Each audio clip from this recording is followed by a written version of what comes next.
earlier today. She called us and she stayed on the phone with me until she emerged from her hotel in downtown Palm Springs. But we have been able to confirm this afternoon with Nevada Highway Patrol that the child was found alive and well.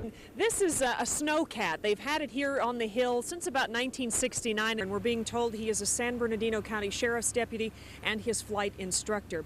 I'm Mary Parks in the Inland Empire. Coming up, you will not believe the algebra lesson Brandon and I are getting today on this new technology. What is this, an iPad? Yes. I'll explain coming up. Mary Parks live in Riverside tonight with her story. Mary. Well, Paul, in her letter, 6-year-old Kimberly asks the president to change laws and to please have more cops find the killer of Anthony Martinez. Just imagine waking up one morning and you find this huge cow in your front yard. It's pretty unusual, but not really that unusual here in parts of rural Riverside County.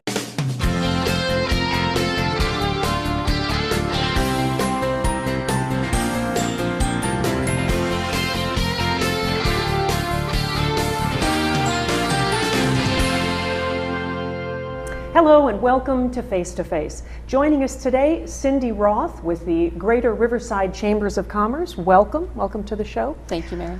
You know, I have to start by saying you, of course, we've known one another for years. You have been working behind the scenes diligently on a number of issues involving our region. Let's talk a little bit about 2012, some of the critical issues that are facing us today. Okay, stay on the line. I'm going to transfer you to Colton, and Iowa and Colton. Go ahead, ma'am. Public safety needs a dispatch center, a place where emergency calls get sorted and distributed to the proper agency. There's been a lot of cutting-edge communications recently in order to get police or fire to a location as soon as possible. But all the technology in the world can't make up for an inadequate dispatch center. And that's what the city's old dispatch center was, inadequate. Housed in a former bomb shelter under the city police headquarters on Orange Street, it was dark, dank, with no room for expansion. Well, all that has changed now. So if you multiply the top by 3. For months, Jessica Tomlin struggled along with her classmates to master one of their toughest subjects, algebra. To give you -3x. Midway through second semester of 8th grade, though, technology invaded the classroom. They're much more excited and motivated to do their homework if they get to do it on an iPad instead of opening their textbook like all their other subjects and taking out paper. It's an algebra iPad app that's being tested in Riverside and 4 other California schools. Students use the Apple iPad instead of textbooks to study. For most, it's meant a huge jump in grades. I used to have a P and like a P plus or an A minus. Like this year, like I have over 100%. On a recent district-wide test, 90.5% of students using iPads scored proficient. 2 years ago, just 47% in those classes did well. Teachers at Amelia Earhart Middle School call this mobile curriculum the wave of the future. These are things that they see at home. They use these things anyway. Now we're just using what they normally use and use it to educate them. Houghton Mifflin Harcourt has offered its software nationwide. Riverside Unified is one of 4 districts in California in the pilot, and we've heard from teachers that their students' engagement is up and they're more prepared for class. They're saying it's fun, it's awesome, and it's really helpful. The app allows teachers to monitor individual students instantly. Geometry and Algebra 2 apps should be available later this spring. Mary Parks, NBC4 LA.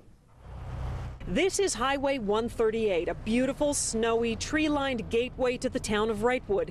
Even though the road appears clear, looks can be deceiving. Just ask tow truck driver Anthony Esparza. Yeah, it's just a heavy truck and hit a little patch of black ice and slid right off the side.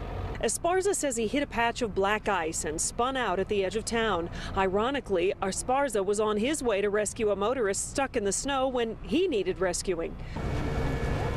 The weather proved too much for this operation. A bigger tow truck couldn't get enough traction on the icy road to pull Esparza out. Traffic was backed up for miles.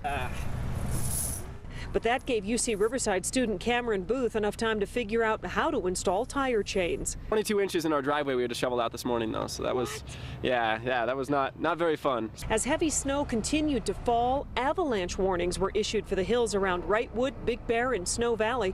Complicating the day, power was knocked out to 7 communities around Lake Arrowhead during the noon hour, but skiing and snowboarding were at their best. CHP says there were more than a dozen storm-related accidents. As for Esparza, he had to wait over 2 hours in the snowbank to be pulled out.